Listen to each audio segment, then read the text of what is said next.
प्रिय छात्रों,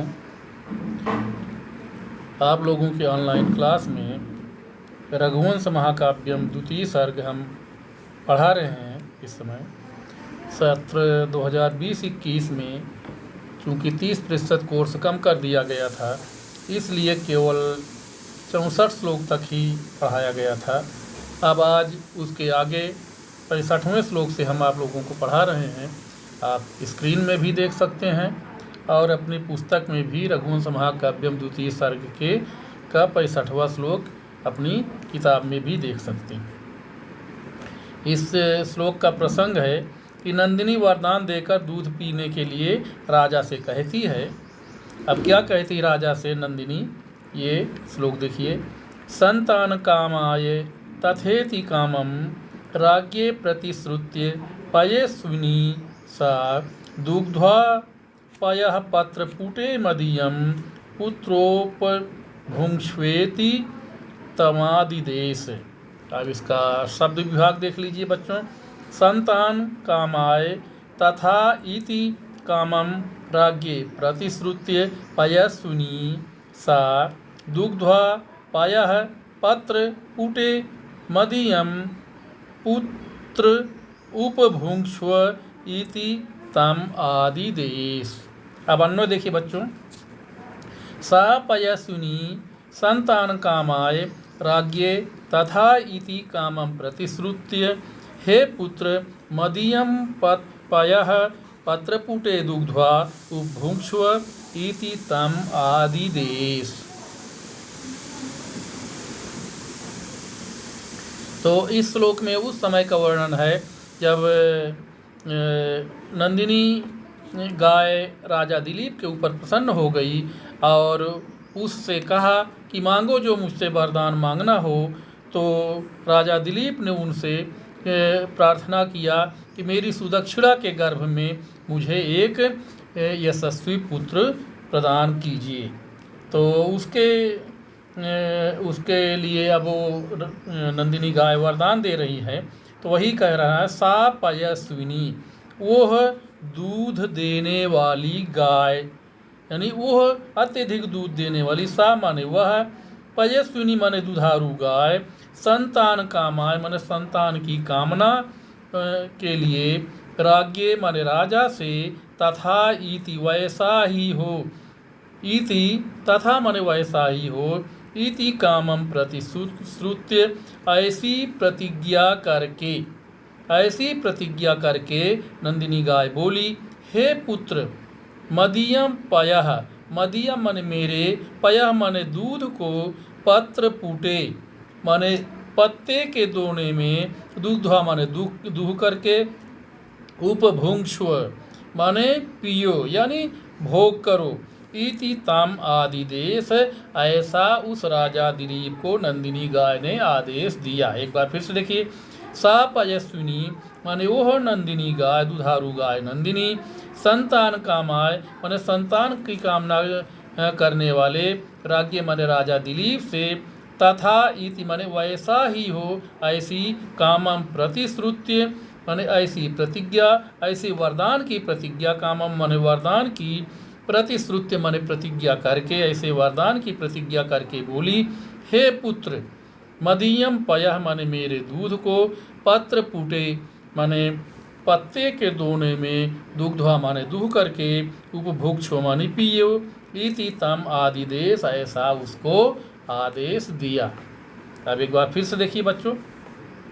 सा पयस्विनी माने वह दुधारू गाय नंदिनी, संतान कामाय पुत्र चाहने वाली, संतान चाहने वाले, राज्ञे माने उस राजा दिलीप को, तथा इति माने वैसा ही हो, इति माने वैसा ही हो, ऐसा, कामम प्रतिश्रुत्य माने वरदान की प्रतिज्ञा करके बोली, हे पुत्र मदीयम पयः माने मेरे दूध को, पत्र पुटे, पत्र माने पत्ते के, पुटे माने दोने में, दुग्ध्वा माने दूह करके, उपभुङ्क्ष्व माने पियो, इति तम आदिदेश, ऐसा उसे आदेश दिया। अब अगला श्लोक देखिए बच्चों। वसस्य होमार्थ विधेश्च शेषः ऋषेरनुज्ञामधिगम्य मातः ऊधस्यमिच्छामि तवोपभोक्तुं खष्ठांसमुर्व्या इव रक्षितायाः। इसका आप शब्द विभाग देखिए बच्चों। वत्सस्य होमार्थ विधेय च शेषः ऋषेः अनुज्ञाम् अधिगम्य मातः ऊधस्यम् इच्छामि तव उपभोक्तुं खष्ठ अंशम उर्व्या इव रक्षितायाः। अब इसका अन्वय देखिए बच्चों। हे माता वत्सस्य होमार्थ विधेय च श्रेषम तव उधस्य रक्षितायाः उर्व्या षष्ठांशम इव ऋषेः अनुज्ञाम अधिगम्य उपभोक्तुम इच्छामि। यानी राजा दिलीप अब नंदिनी गाय से कहते हैं कि हे माता, माने हे माता, वत्सस्य होमार्थ विधेय, वत्सस्य माने बछड़े के पी लेने के बाद, होमार्थ विधेय चा और हवन आदि के लिए दूध निकाल लेने के बाद, श्रेषम तउधस्य शेष यानी बचे हुए, तउधस्य माने तुम्हारे दूध को, रक्षितायाः उर्व्याः रक्षा की गई, उर्व्या माने पृथ्वी के, षष्ठांशम इव छठें भाग के समान, ऋषेः अनुज्ञाम ऋषि वशिष्ठ की आज्ञा अधिगम्य माने पा करके, उपभोक्तुम इच्छामि माने पीना चाहता हूँ। यानी राजा दिलीप अब नंदिनी गाय से कहते हैं कि हे माता, मैं आश्रम में चलूँगा और वहाँ बछड़ा पिएगा, उसके बाद हवन के लिए दूध निकाला जाएगा, उसके बाद जो दूध आपका बचेगा उस दूध के छठें भाग को, पृथ्वी के छठें भाग के समान मैं ऋषि वशिष्ठ की आज्ञा लेकर के ही पीना चाहता हूँ। एक बार फिर से देखिए। हे माता माने हे माता, वत्सस्य माने बछड़े के पी लेने के बाद, होमार्थ विधेय चा और हवन के लिए, हवन सामग्री के लिए दूध निकालने के बाद, शेषम तव उधस्यम शेष यानी बचे हुए, तव उधस्यम माने तुम्हारे दूध को,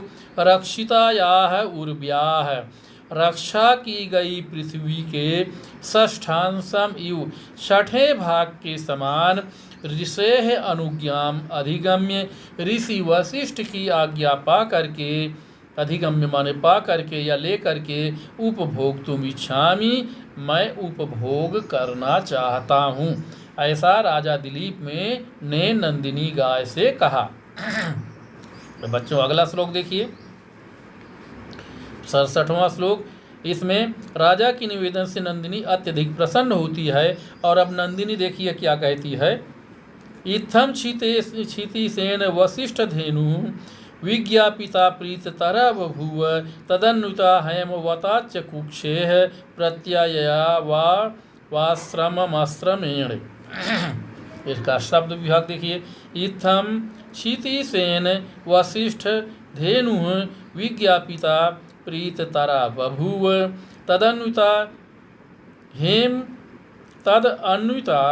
हेमवताच्च कुक्षेः प्रत्यययौ आश्रमम आश्रमेण। अब अन्वय देखिए इसका बच्चों, अन्वय इसका देखिए। इत्थम क्षितिसेन विज्ञापिता वसिष्ठ धेनु प्रीततरा बभूव तदन्विता हेमवतात् कुक्षेः आश्रमेण आश्रमम प्रत्यययौ च। इत्थम माने इस प्रकार, क्षितिसेन विज्ञापिता, क्षितिसेन क्षिति धान ईसेन बराबर क्षितिसेन दीर्घ संधि है।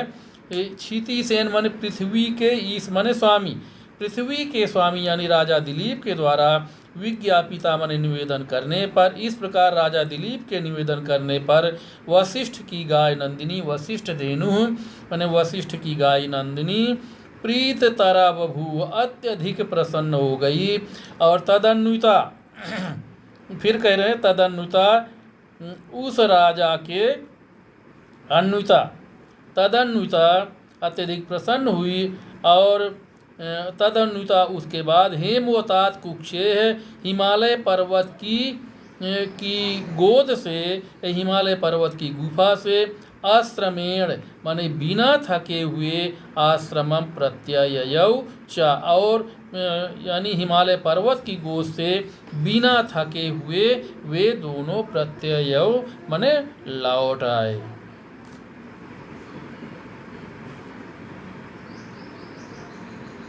एक बार फिर से देखिए,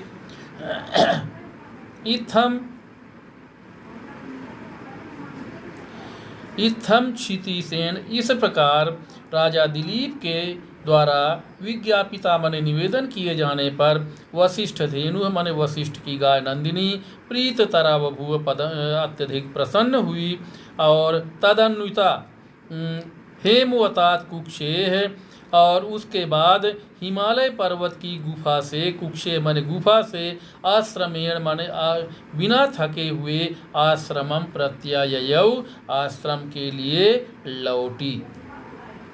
यानी राजा दिलीप और नंदिनी दोनों आश्रम के लिए उस दिन फिर लौटे और यानी बिना थके हुए, आश्रमेण माने बिना थके हुए दोनों आश्रम के लिए लौटे। अब इसके बाद अगला श्लोक देखिए बच्चों। अगले श्लोक में राजा ने गुरु वशिष्ठ तथा रानी सुदक्षिणा से नंदिनी की प्रसन्नता बताई। तो तस्या प्रसन्नेन्दु मुखः प्रसादम गुरु नृपाणाम गुरुवे निवेद्य प्रहर्ष चिन्हानुमितं प्रियायैः सशंस वाचा पुनरुक्त एव। अब इसका शब्द विभाग देखिए बच्चों। तस्याः प्रसन्न इंदु मुखः प्रसादम गुरुः नृपाणाम गुरुवे निवेद्य प्रहर्ष चिन्ह अनुमितं प्रियायैः सशंस वाचा पुनः उक्तमेव। अब इसका अन्वय देखिए। प्रसन्नेन्दु मुखः नृपाणाम गुरुः प्रहर्षानुचिन्हानुमितं तस्याः प्रसादं पुनरुक्तया इव वाचा गुरुवे निवेद्य पश्चात् प्रियायैः सशंस। प्रसन्न इंदु मुखः, प्रसन्न चंद्रमा के समान मुख वाले, नृपाणाम माने राजा दिलीप, यानी प्रसन्न चंद्रमा के समान मुख वाले राजा दिलीप ने नृपाणाम माने राजा दिलीप ने गुरु प्रहर्षानुमिताम प्रहर्ष चिन्हानुमिताम गुरु से